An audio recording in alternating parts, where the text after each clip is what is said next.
You're not tired. You're carrying too much that was never yours, and deep down, you know it. We spend our days caring about opinions that don't shape our future, clinging to people who've already walked away, and replaying moments we cannot change. The weight doesn't come from life itself, but from the stories we refuse to release. That's why even the smallest setback feels heavy, because your hands are already full. The Stoics understood this thousands of years ago.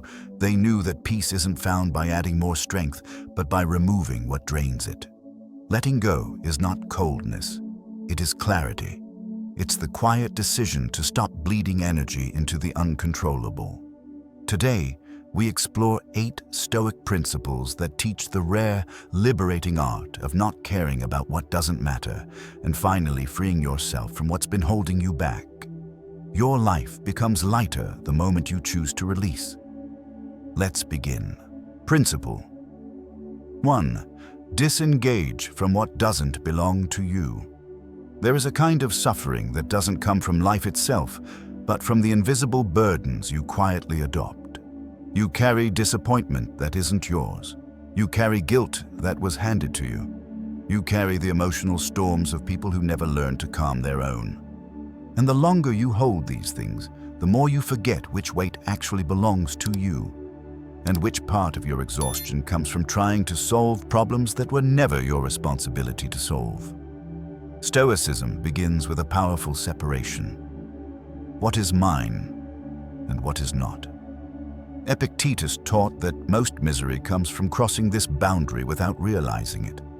When you assume responsibility for someone else's mood, reaction, validation, or chaos, you hand them the keys to your peace. You begin to live as if your worth depends on their approval.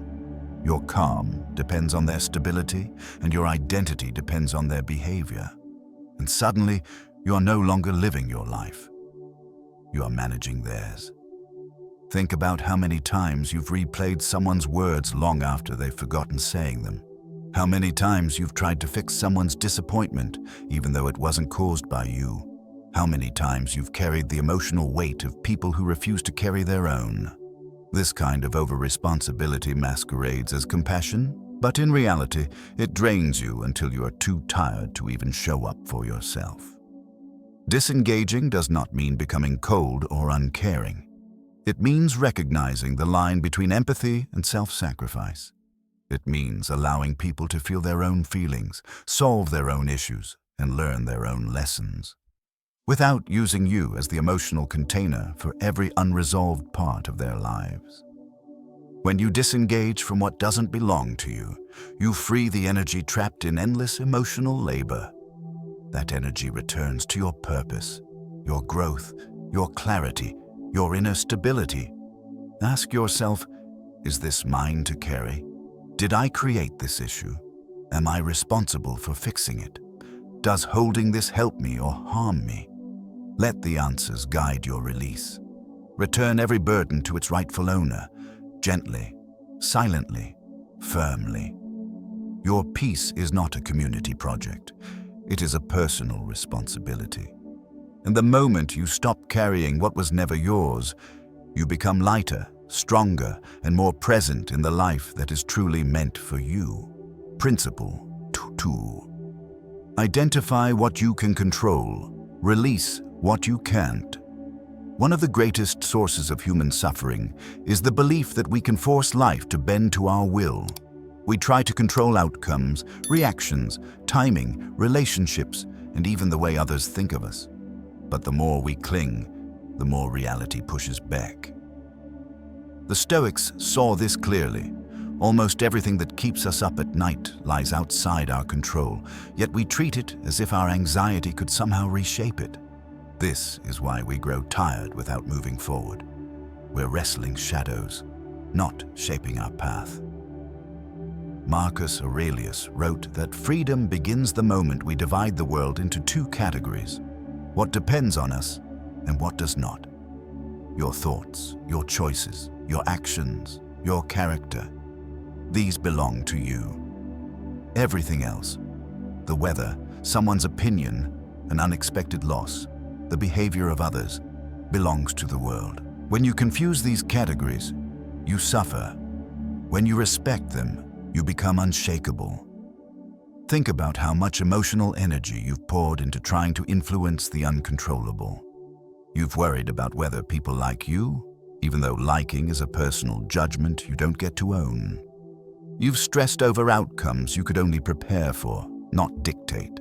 You've tried to predict the future, even though uncertainty is the nature of every future human life.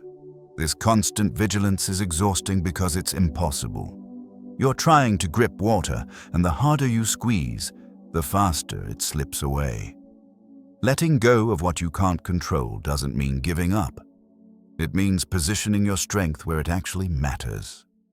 When you focus on what is yours, your habits, your discipline, your focus, your response to adversity, you stop scattering your energy across 1,000 external variables. You stop living emotionally dependent on forces outside your influence, and you become grounded, centered, and capable of real change. Practice this separation in moments of tension. When something disturbs you, pause and ask, is this within my control? If yes, what action can I take? If no, what mindset should I adopt? This single question reshapes your inner landscape. It prevents your mind from drifting into fantasies of control, and it anchors your attention to the one area where your effort actually matters. Imagine how light your life becomes when you no longer fight battles that were never yours to win. Imagine the clarity that emerges when you stop trying to rewrite the world and start mastering your own internal state. This is the essence of Stoic power. Not domination, but direction. Not control over life, but control over yourself. And once you release what you never controlled, life stops feeling like a war and starts feeling like a path. Principle 3. Don't expect fairness. There is a subtle kind of heartbreak that comes not from what people do to us, but from what we expected them to do. Expectations create invisible contracts, agreements no one else signed, but we hold them responsible for anyway. We expect loyalty from those who have never learned commitment. We expect honesty from people who are still hiding from themselves. We expect fairness from a world that has never promised it, and when reality doesn't match our imagined version, we call it injustice, even though it was an illusion we built. Stoicism dismantles this illusion with one painful but liberating truth. Life is not fair, and it does not need to be. Marcus Aurelius woke each day reminding himself that he would meet envy, selfishness, deception, and ingratitude. Not because he was pessimistic, but because he was prepared. He understood that expecting fairness is the first step toward unnecessary suffering. People act according to their character, not according to your hopes. Life unfolds according to its nature, not according to your emotional preferences. Think about how many times disappointment came from believing someone should have known better. Or how many times anger came from thinking, I would never do that, so why did they? This is the trap. Measuring reality by your own moral compass. You are hurt not because the world is cruel, but because you assumed it would behave like you. And that assumption is the root of emotional exhaustion. Releasing the expectation of fairness doesn't harden your heart. It strengthens it. It allows you to face life as it is, not as you wish it to be. When you stop demanding fairness, you stop taking injustice personally. You begin to navigate the world with calm clarity, not emotional shock. You recover faster, adapt smarter, and live lighter. You stop asking, why me? And start thinking, what now? Fairness is not guaranteed, but your response always belongs to you. Instead of expecting the world to act justly yourself. Instead of waiting for others to show integrity, build yours. Instead of hoping that people treat you right, choose relationships that reflect your values. You cannot force fairness from the outside, but you can cultivate it on the inside. and that inner steadiness becomes your shield. The Stoics didn't avoid injustice. They outgrew the need for it to make sense. They turned disappointment into understanding, betrayal into wisdom, and unfairness into a call to strengthen their character. When you stop expecting fairness, something profound happens. Life stops hurting in predictable ways.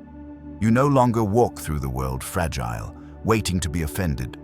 You walk through it prepared, grounded, and free. Fairness is not owed to you, but freedom from unrealistic expectations is. Principle 4. Master emotional detachment. Most people suffer not because of what happens, but because of how tightly they grip the emotions born from those moments. Something goes wrong, and instead of letting the feeling move through us, we hold it, feed it, replay it, and allow it to shape our reality long after the moment has passed. Emotional attachment turns temporary discomfort into lingering pain. Stoicism teaches the opposite. Observe your emotions, but do not become them. Let them visit, but do not offer them a permanent home. Seneca wrote that we are often more frightened by imagination than by reality. Emotional detachment is the remedy to this self-inflicted fear. It is not the absence of feeling. It is the ability to step back, create space, and see clearly. When you detach, you become the witness, not the prisoner. You watch your emotions rise and fall like waves, knowing they are experiences, not identities. Anger passes. Anxiety softens. Disappointment fades. It is only when you cling that they stay. Think about how many times your mind created suffering long after the event was over. A conversation that ended hours ago still echoes in your chest. A small mistake turns into a personal attack on your worth. Someone's distant tone becomes evidence of rejection. These interpretations become chains, and the moment you believe them, you lose your inner freedom. Emotional detachment breaks those chains by giving you the power to question, to breathe, and to choose your response instead of reacting blindly. Detachment is not indifference. It is mastery. It means you feel the emotion fully, but you do not let it dictate your behavior. You acknowledge disappointment, but you don't spiral. You feel anger, but you don't let it lead the conversation. You sense fear, but you don't let it shrink your life. You become someone who can experience emotion without collapsing under it. That is strength in its purest form. Practice the Stoic pause. When emotion rises, stop for a moment. Name what you feel: anger, fear, insecurity, sadness. Naming creates distance. Then shift your perspective. Is this feeling based on facts or assumptions? Is it helping me or harming me? Will it matter in a week, a month, a year? This simple process transforms emotional storms into manageable weather. When you master emotional detachment, you stop living as a reaction to everything around you. You stop being tossed around by moods, people, and unpredictable events. Instead, you develop a steady inner anchor that keeps you grounded no matter what comes. Life becomes less heavy, relationships become clearer, and your mind becomes a place where you can finally rest. Detachment doesn't disconnect you from life. It connects you to yourself. Principle 5. Embrace impermanence. Memento Mori. One of the deepest truths the Stoics lived by is also the one most people spend their lives avoiding. Everything changes, everything ends, everything passes. Nothing you love, nothing you fear, nothing you cling to will remain exactly as it is. This is not meant to frighten you. It is meant to free you. Because the moment you accept impermanence, you stop holding life with a desperate, shaking grip. You begin to experience things fully without trying to freeze them in time. Seneca wrote that we suffer more in imagination than in reality. Much of that suffering comes from resisting the natural flow of change. We want relationships to stay the same, even as people grow apart. We want certainty in a world that shifts every hour. We want guarantees in a life built on movement. But clinging to what was keeps you from seeing what is, and refusing to let things change only makes the change more painful when it arrives. Think of how much fear you've carried because you couldn't accept an ending. A job you outgrew but stayed in for security. A relationship that expired long before you admitted it. A dream version of yourself you held on to even though you've evolved far beyond it. These attachments create emotional paralysis. Your heart stays stuck in yesterday while your life moves toward tomorrow. This tension is the root of exhaustion. Memento Mori, remember you will die, is not a morbid phrase. It is a compass. It reminds you that time is finite, and because of that, presence becomes sacred. When you remember that moments are temporary, you appreciate them more deeply. When you accept that people may leave, you stop taking their presence for granted. When you understand that life doesn't pause, you start choosing experiences instead of fears. Embracing impermanence also softens the pain of loss. It doesn't erase grief, but it gives it meaning.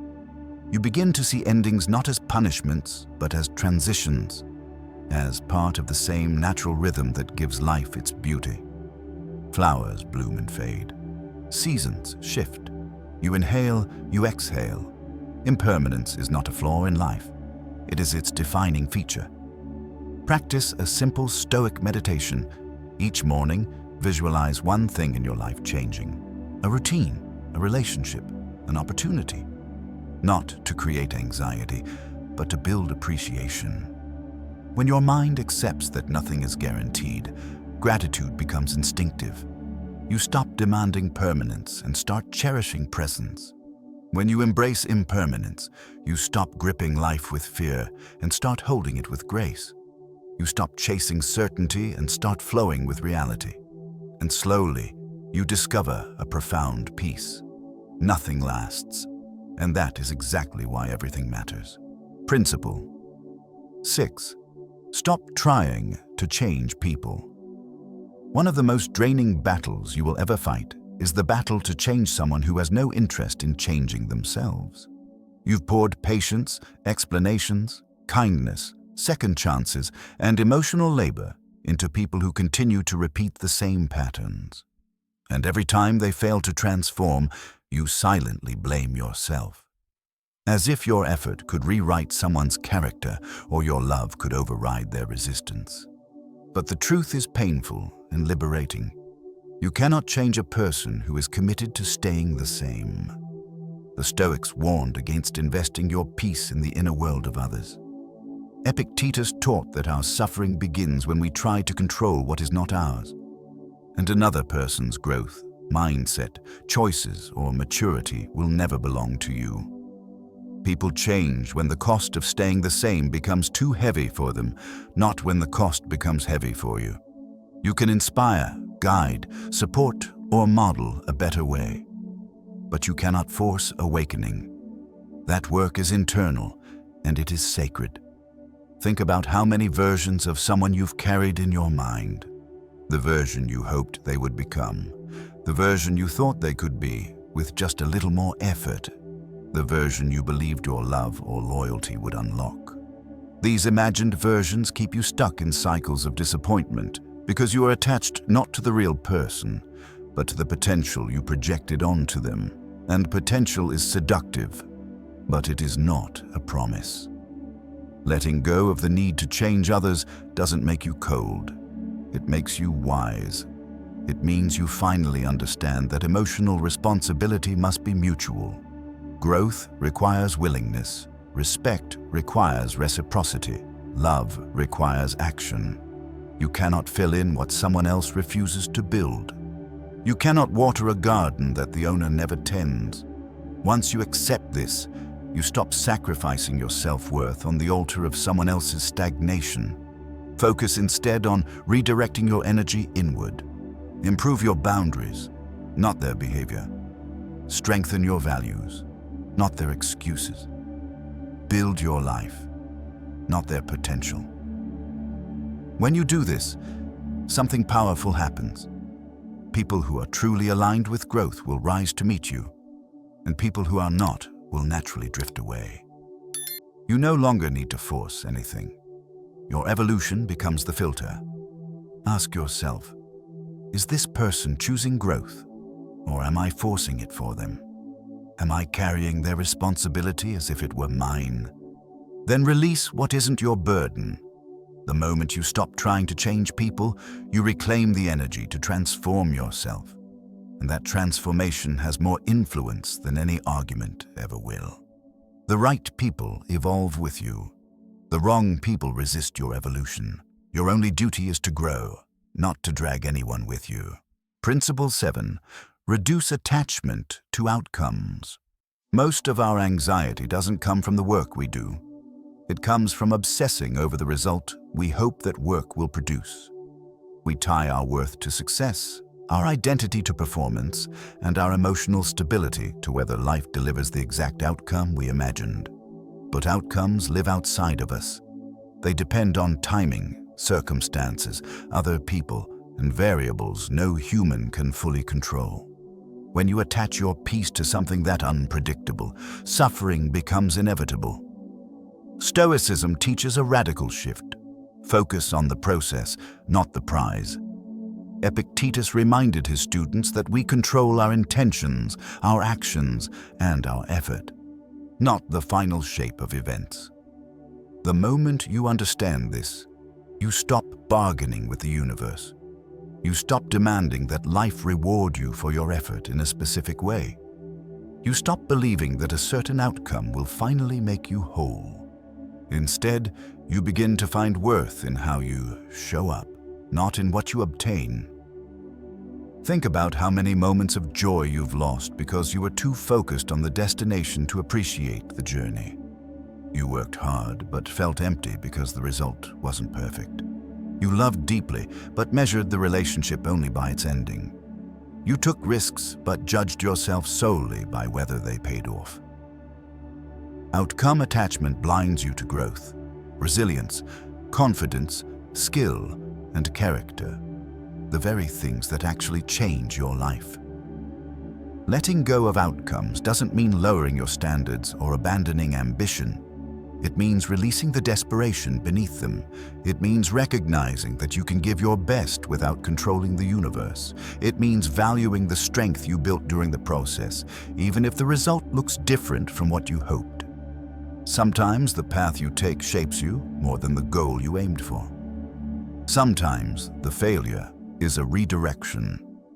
Sometimes the lack of a result is protection. Shift your mindset with one powerful question. Did I act with integrity, intention, and effort, regardless of how things turned out?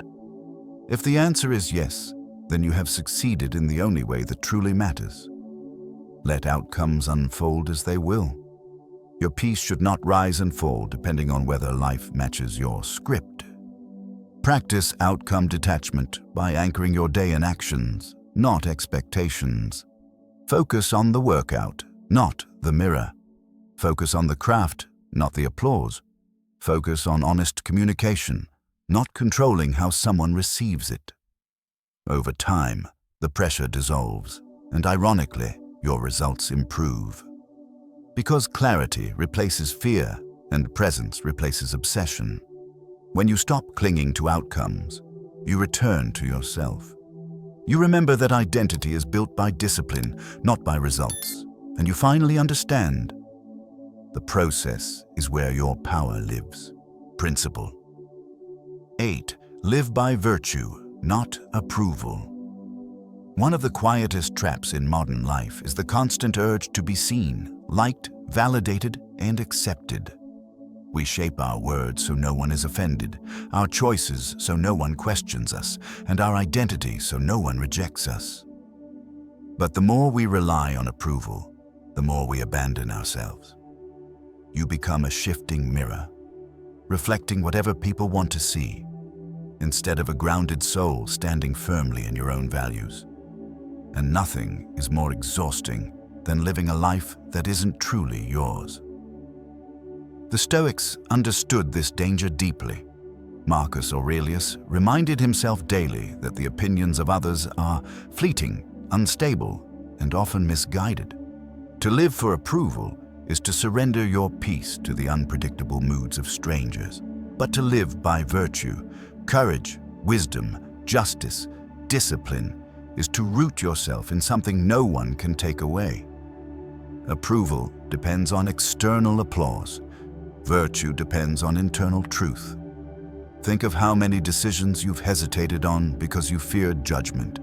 How many honest thoughts you've softened to avoid conflict. How many goals you've abandoned because someone doubted your capability. Every time you silence yourself to fit into someone else's expectations, you dim your own light, and slowly, piece by piece, you become a version of yourself that even you no longer recognize. When you shift from approval to virtue, something powerful happens. Your life becomes simpler. Choices become clearer. Boundaries become stronger. You no longer ask, will they like this? You ask, is this aligned with who I want to be? Approval-based living makes you reactive and insecure. Virtue-based living makes you steady, intentional, and free. Even criticism loses its sting because you're no longer trying to win a game you never agreed to play. Living by virtue doesn't mean being perfect. It means being principled. It means telling the truth even when no one is watching. It means keeping promises you made to yourself. It means acting with integrity, even when it's inconvenient. And it means holding yourself to a standard higher than the shifting expectations of the crowd. Approval fades. Virtue compounds. Approval inflates your ego for a moment. Virtue strengthens your character for a lifetime. Practice this principle through a simple exercise.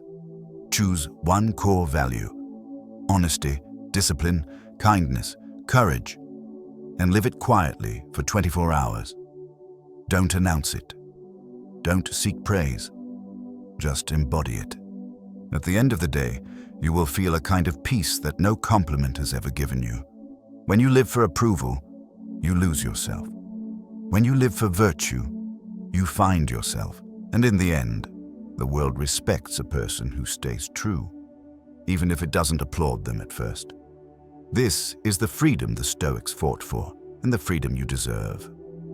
Letting go is not a single moment of release. It's a lifelong discipline, a daily decision to choose peace over chaos, clarity over confusion, and self-respect over emotional entanglement. Through these 8 Stoic principles, you've been reminded of something powerful. Most of the weight you carry wasn't meant for you. You suffer most when you grip the uncontrollable, expect fairness from the unpredictable, hold on to people who have stopped holding on to you, or measure your worth by outcomes and approval. But the moment you shift inward, toward your values, your effort, your responses, your virtue, the entire shape of your life changes. You become lighter, not because life gets easier, but because you stop attaching yourself to everything that tries to claim you. You reclaim your energy by disengaging from what is not yours.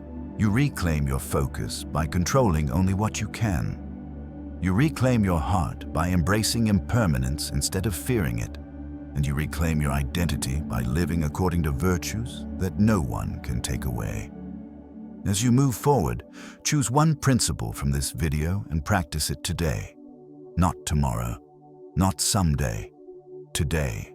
Transformation begins the moment action replaces intention. Thank you for watching, for reflecting, and for showing up for your own growth.